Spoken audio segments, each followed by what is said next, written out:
Channel the chemistry unspoken.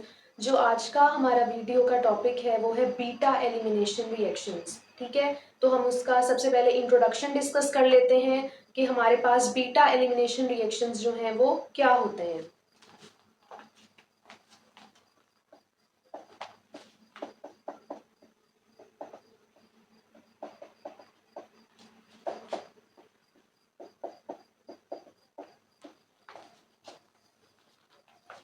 First of all हमारे पास आ जाती है definition.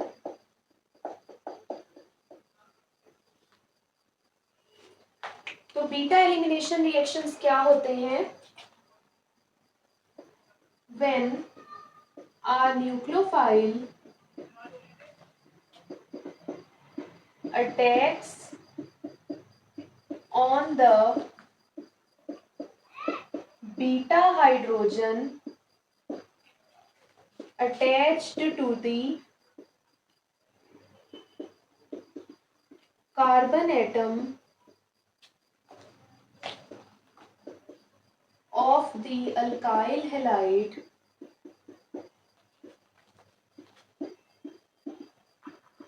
then an alkene is produced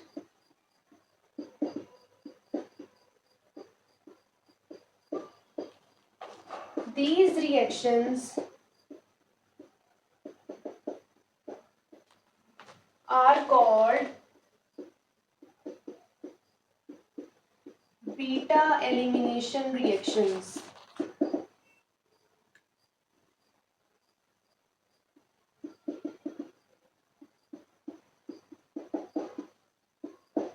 ठीक है, तो हमारे पास जो न्यूक्लियोफिलिक सब्स्टिट्यूशन रिएक्शंस, अगर आपने मेरी लास्ट वीडियो देखी है तो मैंने उसमें हमने डिस्कस किए थे। जो न्यूक्लियोफिलिक सब्स्टिट्यूशन रिएक्शंस थे उनमें क्या होता था, जब न्यूक्लियोफाइल अटैक करता था तो हमारे पास अल्कोहल प्रोड्यूस होती थी। ठीक है, यानी सब्स्टिट्यूशन प्रोडक्ट प्रोड्यूस होता था। लेकिन यहाँ क्या हो रहा है, बीटा एलिमिनेशन रिएक्शन में जब भी अल्काइल हैलाइड के ऊपर कोई न्यूक्लियोफाइल अटैक कर रहा है तो वो किसके ऊपर अटैक कर रहा है, वो बीटा हाइड्रोजन के ऊपर अटैक कर रहा है। ठीक है, तो हमारे पास जो बीटा हाइड्रोजन है वो अल्काइल हैलाइड में से रिमूव हो रही है और हमारे पास जो है क्या प्रोड्यूस हो रहा है, हमारे पास प्रोडक्ट में अल्कीन प्रोड्यूस हो रहा है। ठीक है, तो बीटा एलिमिनेशन रिएक्शंस में जो प्रोडक्ट है वो सब्स्टिट्यूशन प्रोडक्ट नहीं होता, वो क्या होता है, वो हमारे पास एक दूसरा प्रोडक्ट होता है जिसे हम क्या कहते हैं, अल्कीन कहते हैं। ठीक है, तो अब हम इसका रिएक्शन देख लेते हैं कि हमारे पास जो बीटा एलिमिनेशन रिएक्शंस हैं वो किस तरह जो है वो होते हैं। नेक्स्ट हमारे पास आ जाता है जर्नल रिएक्शन। तो हमारे पास अब इधर एक अल्काइल हैलाइड है,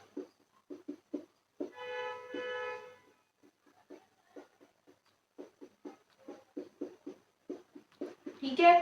अब अल्काइल हैलाइड के साथ वाली कार्बन होती है अल्फा कार्बन, ठीक है, और उस अल्फा कार्बन के साथ वाली कार्बन होती है बीटा कार्बन, और बीटा कार्बन के साथ जो हाइड्रोजन अटैच होता है ये वाला, उसे कहते हैं बीटा हाइड्रोजन। तो हमारा जो न्यूक्लियोफाइल है वो इधर इस हाइड्रोजन पे आके अटैक करेगा।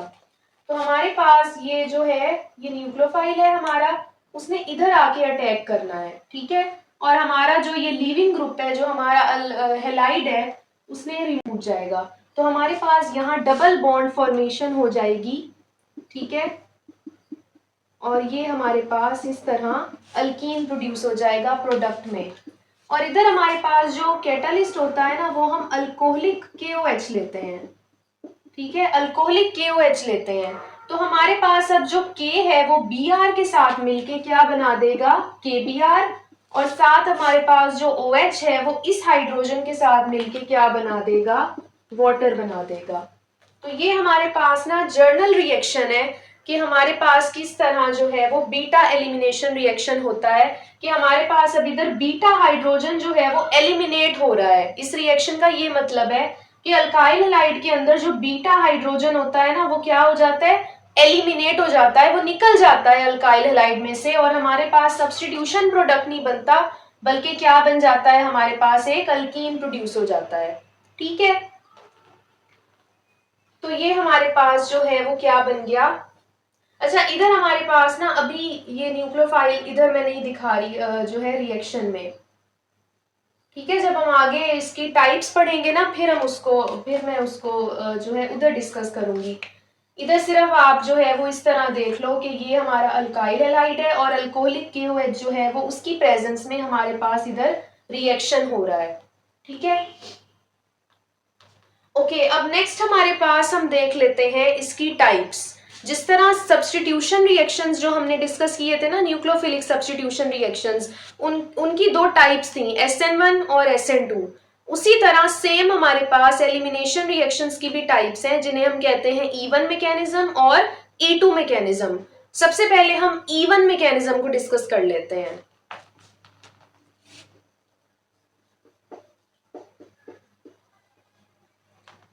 तो हमारे पास नंबर 1 पे आ जाता है E1 मैकेनिज्म।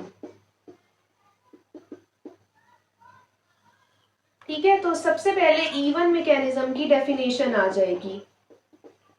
अब आपके पास जो E1 मैकेनिज्म होता है ना, वो same to same SN1 mechanism जैसा है। SN1 मैकेनिज्म में 2 स्टेप रिएक्शन होता था ना, E1 में भी 2 स्टेप रिएक्शन है। जो SN1 है वो क्या था, वो यूनिमोलिक्यूलर था और फर्स्ट ऑर्डर काइनेटिक्स को फॉलो करता था।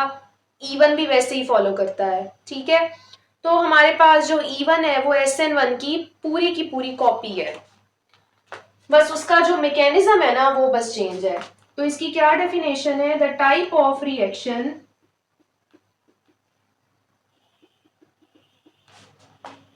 Which involve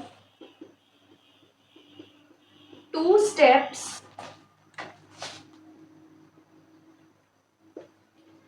having slow ionization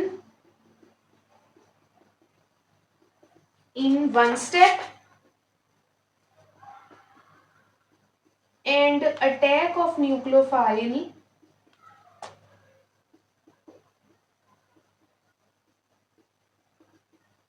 in the other step।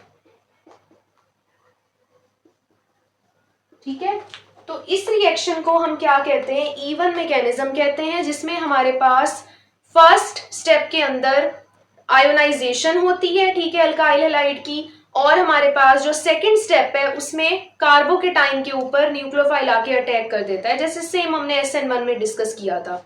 ठीक है, अब हम इसका रिएक्शन देख लेते हैं।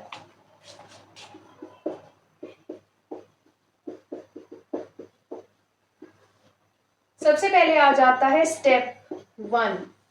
तो स्टेप 1 में क्या होना है हमारे पास, इधर हमारे पास अल्काइल हैलाइड है,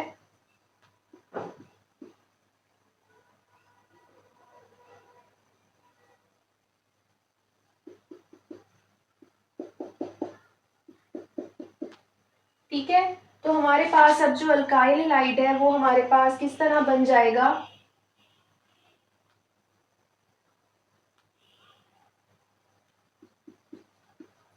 ठीक है। तो हमारे पास स्लो आयोनाइजेशन हो रही है अल्काइल हैलाइड की, तो हमारे पास कार्बोकेटाइन प्रोड्यूस होगा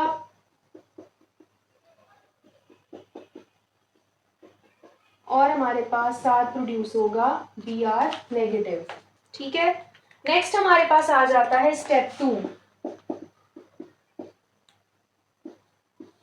स्टेप 2 में हमारे पास अब जो ये वाला कार्बोकेटाइन है ना, इसको हम थोड़ा सा खोल के लिख देते हैं, यानी इस तरह लिख देते हैं, ये एक CH3 को मैंने खोल लिया है और बाकी कार्बन जो है उसके साथ 2 CH3 अटैच है।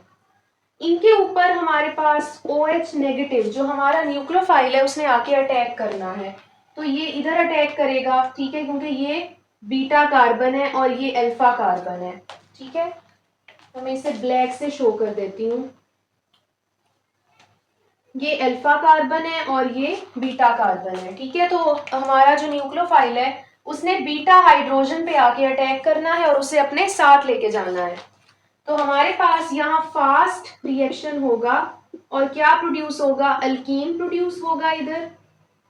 ठीक है, इस तरह ये हमारे पास इस तरह अल्कीन प्रोड्यूस हो गया है और साथ प्रोड्यूस हो जाएगा वाटर। ठीक है, क्योंकि OH और H मिलके वाटर बना देंगे और ये जो हमारा अल्काइल हैलाइड जो कार्बोकेटाइन है वो हमारे पास ये अल्कीन में बदल जाएगा। ठीक है, तो ये हमारे पास ना रिएक्शन आ जाता है E1 मैकेनिज्म का। नेक्स्ट हम बात कर लेते हैं E1 मैकेनिज्म के नेचर की और ऑर्डर ऑफ काइनेटिक्स की और उसकी एग्जाम्पल की।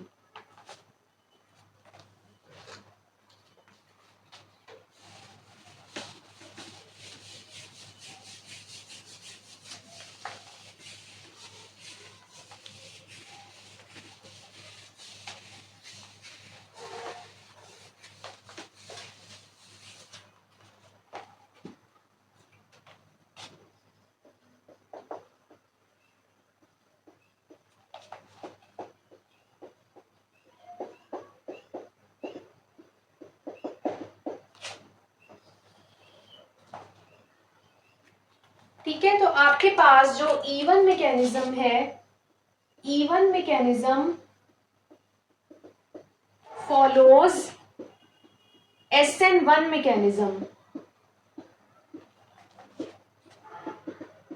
and is unimolecular। ठीक है, यूनिमोलिक्यूलर है नेचर में, in nature, and show first order kinetics. और ये क्या शो करता है? फर्स्ट ऑर्डर काइनेटिक्स को शो करता है, जैसे SN1 करता है।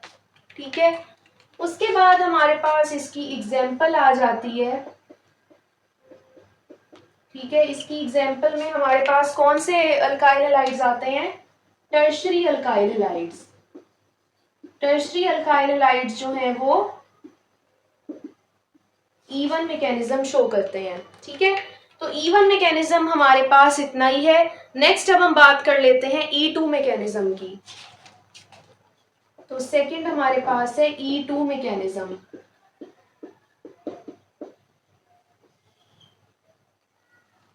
इसमें भी हमारे पास सबसे पहले आ जाती है definition.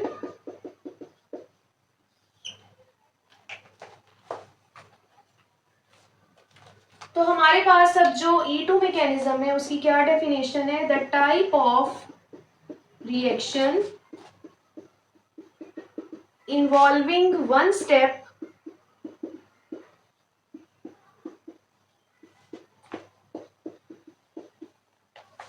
consisting of departure of leaving group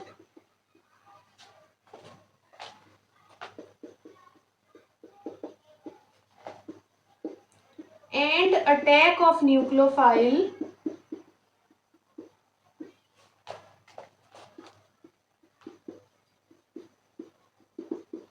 at the same time।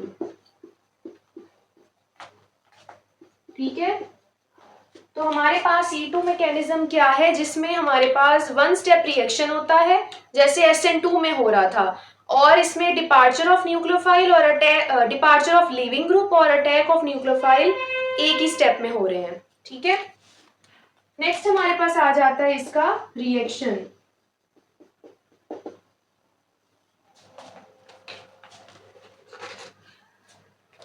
Reaction में हमारे पास अब हम जो है हमारा अल्काइल हैलाइड है इस तरह,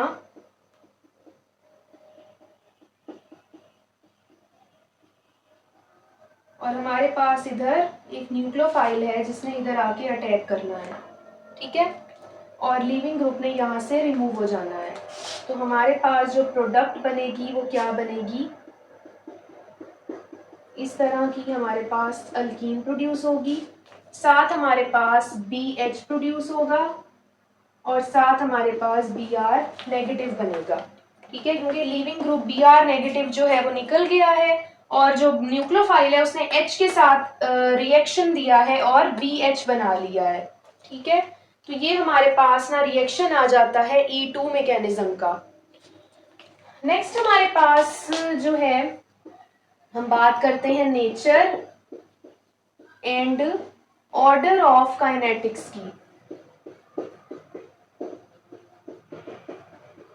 जैसा कि आपको पता है कि हमारे पास जो E2 मैकेनिज्म है वो सेम SN2 की तरह है, तो हमारे पास ये क्या होगा? इसकी नेचर क्या होगी? ये बायमोलिक्यूलर रिएक्शन होगा। ठीक है, और ये सेकेंड ऑर्डर काइनेटिक्स को फॉलो करेगा। ठीक है, उसके बाद अगर हम इसकी एग्जाम्पल की बात करें तो SN2 की तरह ये भी कौन से अल्काइल हैलाइड्स फॉलो करेंगे E2 मैकेनिज्म को? प्राइमरी अल्काइल हैलाइड्स फॉलो करेंगे। ठीक है, तो ये आपके पास ना बीटा एलिमिनेशन रिएक्शंस जो हैं वो कंप्लीट हो गए हैं। तो वीडियो अच्छी लगी तो लाइक शेयर सब्सक्राइब ज़रूर करें और कमेंट सेक्शन में भी मुझे लाजमी बताएं कि आपको वीडियोस कैसी लग रही हैं और अपना ख्याल रखें। तब तक के लिए अल्लाह हाफिज़।